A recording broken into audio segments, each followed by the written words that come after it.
La Bible en un an, la 270e journée, le livre de Michée, chapitre 1, verset 1 au chapitre 4, verset 14, le livre des psaumes, chapitre 69, verset 14 à 37, le livre des proverbes, chapitre 24, versets 13 et 14, l'épître de Paul aux Philippiens, chapitre 1, versets 1 à 30.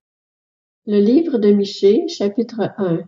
Parole de l'Éternel adressée à Michée de Morécheth durant les règnes de Jotham, Akaz et Ézéchias sur Juda, vision qu'il a eue sur Samarie et Jérusalem. Écoutez, vous, tous les peuples. Sois attentive, terre, avec ce que tu contiens. Que le Seigneur, l'Éternel, soit témoin contre vous, le Seigneur qui est dans le palais de sa sainteté. En effet, voici que l'Éternel sort de sa résidence. Il descend, il marche sur les hauteurs de la terre. Sous ses pas, les montagnes s'effondrent, les vallées s'entrouvent, comme la cire qui fond au feu, comme l'eau qui coule sur une pente. Et tout cela à cause de la révolte de Jacob, à cause des péchés de la communauté d'Israël. Quelle est la révolte de Jacob? N'est-ce pas Samarie? Quels sont les hauts lieux de Juda? N'est-ce pas Jérusalem? Je ferai de Samarie un tas de ruines dans les champs, un terrain pour planter de la vigne. Je ferai rouler ses pierres dans la vallée, je mettrai à nu ses fondations. Toutes ces sculptures sacrées seront brisées, tous ces salaires impurs seront livrés aux flammes, et je briserai toutes ces idoles. Rassemblées grâce au salaire de la prostitution, elles deviendront un salaire de prostitution. C'est pourquoi je pleurerai, je me lamenterai, je marcherai, déchaussée et nue, je pousserai des cris comme le chacal, et des gémissements comme l'autruche.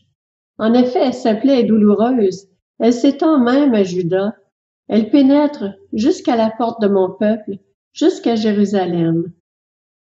Ne l'annoncez pas dans Gath, ne pleurez surtout pas. Roulez-vous dans la poussière à Beth-le-Aphra. Passe, habitante de Shaphir, dans la nudité et la honte. L'habitante de Tsaana n'ose pas sortir. Le deuil de Beth-Haëtsel vous prive de son abri. L'habitante de Maroth tremble pour son bien-être, car le malheur est venu de la part de l'Éternel jusqu'à la porte de Jérusalem.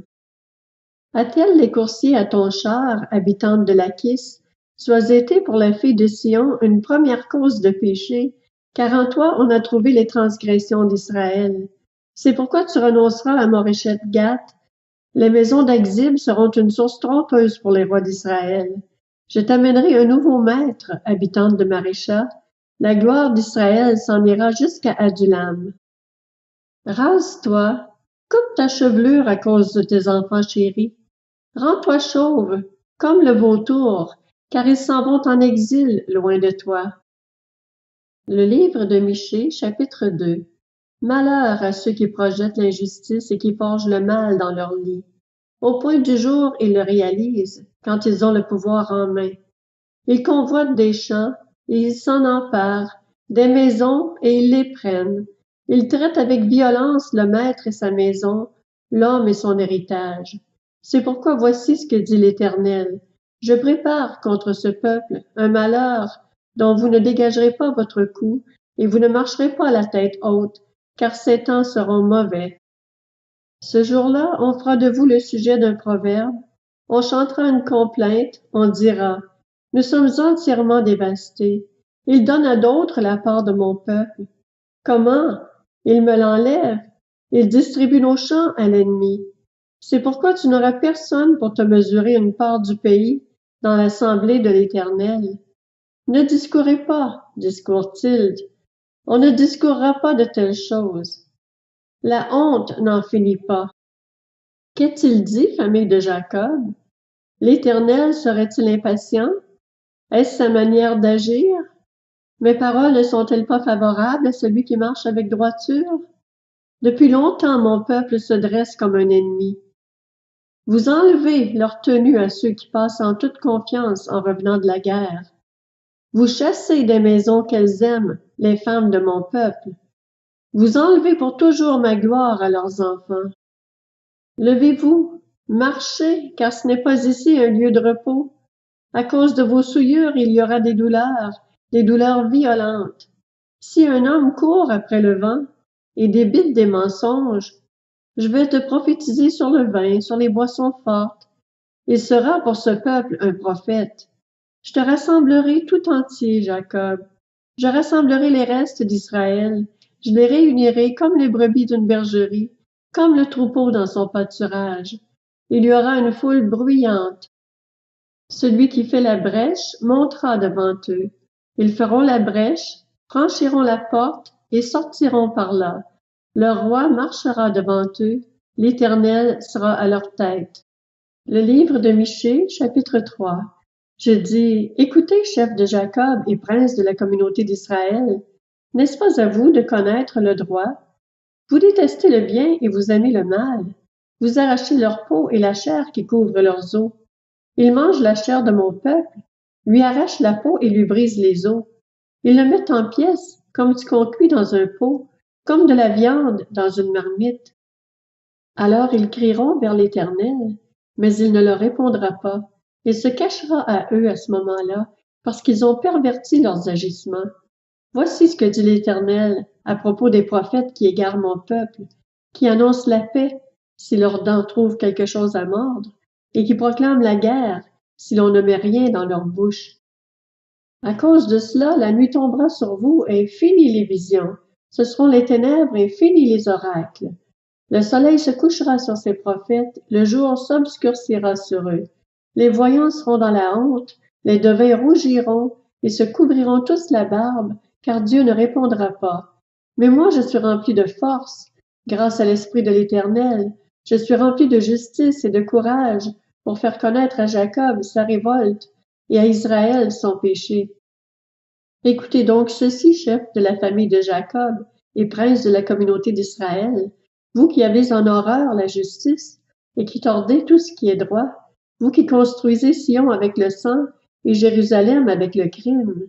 Ces chefs jugent pour des cadeaux, ces prêtres enseignent pour un salaire, ces prophètes prédisent l'avenir pour de l'argent. Ils osent s'appuyer sur l'Éternel en disant « L'Éternel n'est-il pas au milieu de nous? Le malheur ne nous atteindra pas. » C'est pourquoi, à cause de vous, Sion sera labouré comme un champ, Jérusalem deviendra un tas de ruines, et le mont du Temple une hauteur couverte de buissons. Le livre de Michée, chapitre 4. Il arrivera dans l'avenir que la montagne de la maison de l'Éternel sera fondée au sommet des montagnes. Elle s'élèvera au-dessus des collines, et des peuples y afflueront. Des nations s'y rendront en foule et diront, « Venez, montons à la montagne de l'Éternel, à la maison du Dieu de Jacob. Il nous enseignera ses voies et nous marcherons dans ses sentiers. En effet, c'est de Sion que sortira la loi, et de Jérusalem la parole de l'Éternel. Il sera le juge d'un grand nombre de peuples, l'arbitre de nations puissantes, lointaines. Celles-ci mettront en pièces leurs épées pour en faire des socs de charrues et leurs lances pour en faire des serpes. Aucune nation ne prendra plus les armes contre une autre, et l'on n'apprendra plus à faire la guerre. Ils habiteront chacun au milieu de ses vignes et de ses figuiers, et il n'y aura personne pour les troubler, car la bouche de l'Éternel, le Maître de l'univers, a parlé. Tous les peuples marchent, chacun au nom de son Dieu, mais nous marcherons au nom de l'Éternel notre Dieu, pour toujours et à perpétuité. Ce jour-là, déclare l'Éternel, je rassemblerai les boiteux, je réunirai ceux qui étaient chassés, ceux que j'avais maltraités. Des boiteux je ferai un reste, de ceux qui étaient chassés une nation puissante. L'Éternel régnera sur eux depuis le mont Sion, dès ce moment et pour toujours. Et toi, tour du troupeau, citadelle de Sion, à toi reviendra l'ancienne domination, la royauté qui appartenait à Jérusalem. Pourquoi maintenant pousses-tu des cris? N'as-tu pas de roi, plus de conseillers, pour que la douleur s'empare de toi comme d'une femme qui accouche? Fille de Sion, souffre et gémis, comme une femme qui accouche, car maintenant tu sortiras de la ville, tu habiteras dans les champs et tu iras jusqu'à Babylone. Là tu seras délivré, c'est là que l'Éternel te libérera du pouvoir de tes ennemis. Maintenant, de nombreuses nations se sont rassemblées contre toi. Qu'elles soient souillées, disent-elles, et que nos yeux contemplent la ruine de Sion. Mais elles ne connaissent pas les pensées de l'Éternel, elles ne comprennent pas son intention, elles ignorent qu'il les a rassemblées comme des gerbes dans l'air de battage. Fille de Sion, lève-toi et fouille le grain. Je te ferai une corne de fer et des sabots de bronze, et tu écraseras des peuples nombreux. Tu consacreras leurs biens à l'Éternel, leurs richesses au Seigneur de toute la terre. Maintenant, ville de troupes, rassemble tes troupes. On nous assiège à coups de bâton. On frappe sur la joue le juge d'Israël. Le livre des Psaumes, chapitre 69. Mais moi, je t'adresse ma prière éternelle. C'est le moment favorable, ô Dieu, par ta grande bonté. Réponds-moi en m'accordant ton fidèle secours. Retire-moi de la boue et que je n'enfonce plus, que je sois délivré de mes ennemis et de l'eau profonde. Que le courant ne m'emporte plus, que le gouffre ne m'engloutisse pas, et que la tombe ne se referme pas sur moi.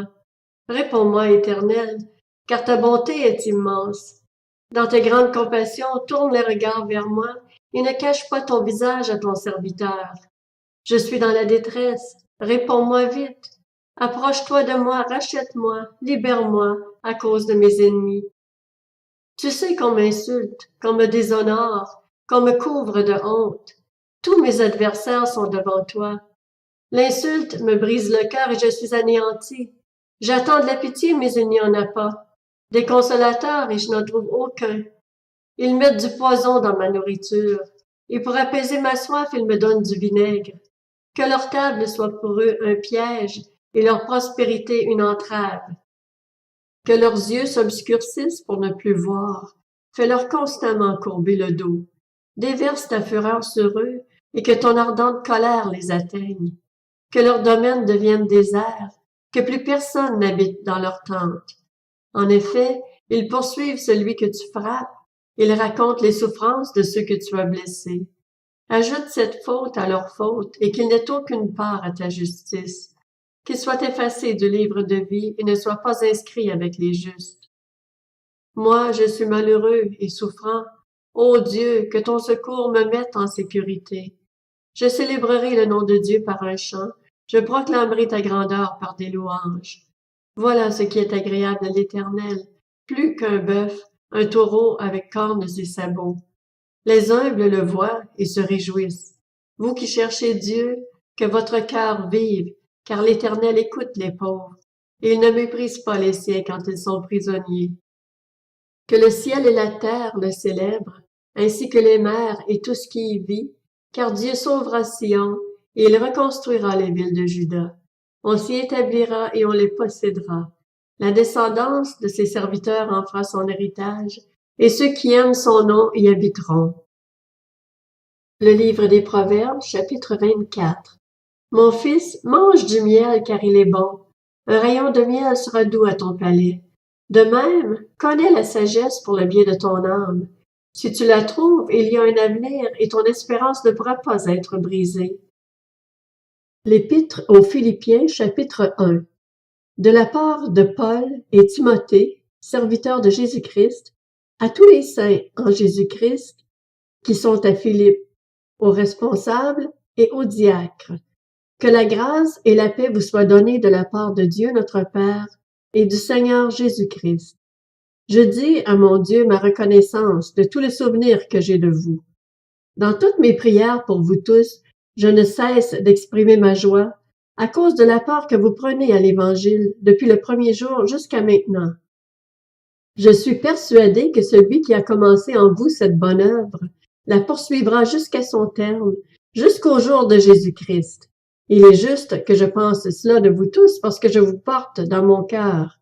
Vous qui participez tous à la même grâce que moi, aussi bien dans ma détention que dans la défense et l'affermissement de l'Évangile. En effet, Dieu m'est témoin que je vous chéris tous avec la tendresse de Jésus-Christ. Et voici ce que je demande dans mes prières.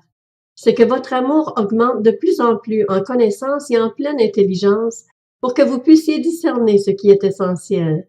Ainsi, vous serez purs et irréprochables pour le jour de Christ, remplis du fruit de justice qui vient par Jésus-Christ, à la gloire et à la louange de Dieu.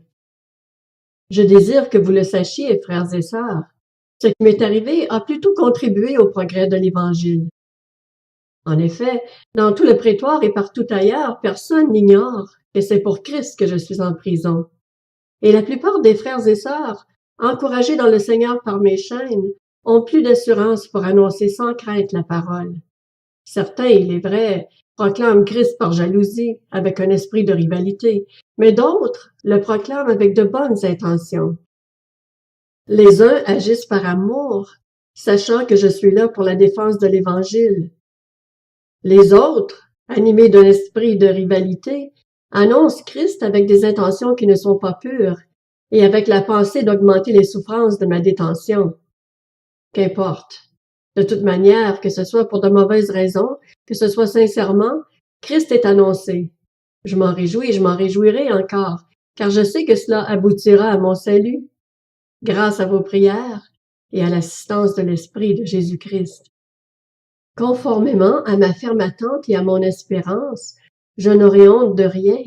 Mais maintenant, comme toujours, la grandeur de Christ sera manifestée avec une pleine assurance dans mon corps, soit par ma vie, soit par ma mort. En effet, Christ est ma vie et mourir représente un gain. Cependant, s'il est utile pour ma tâche que je vive ici-bas, je ne saurais dire ce que je dois préférer. Je suis tiraillée des deux côtés. J'ai le désir de m'en aller et d'être avec Christ, ce qui est de beaucoup le meilleur, mais à cause de vous, il est plus nécessaire que je continue à vivre ici-bas. Persuadé de cela, je sais que je resterai et demeurerai avec vous tous pour votre progrès et votre joie dans la foi. Grâce à mon retour auprès de vous, vous aurez alors dans ma personne une raison d'éprouver encore plus de fierté en Jésus-Christ. Seulement, conduisez-vous d'une manière digne de l'Évangile du Christ. Ainsi, que je vienne vous voir ou que je sois absent, j'entendrai dire de vous que vous tenez ferme dans un même esprit, combattant d'un même cœur pour la foi de l'Évangile, sans vous laisser effrayer en rien par les adversaires. Pour eux, c'est une preuve de perdition, mais pour vous de salut, et cela vient de Dieu. En effet, il vous a été fait la grâce non seulement de croire en Christ, mais encore de souffrir pour lui, en menant le même combat que celui que vous m'avez vu mener et que, vous l'apprenez maintenant, je mène encore.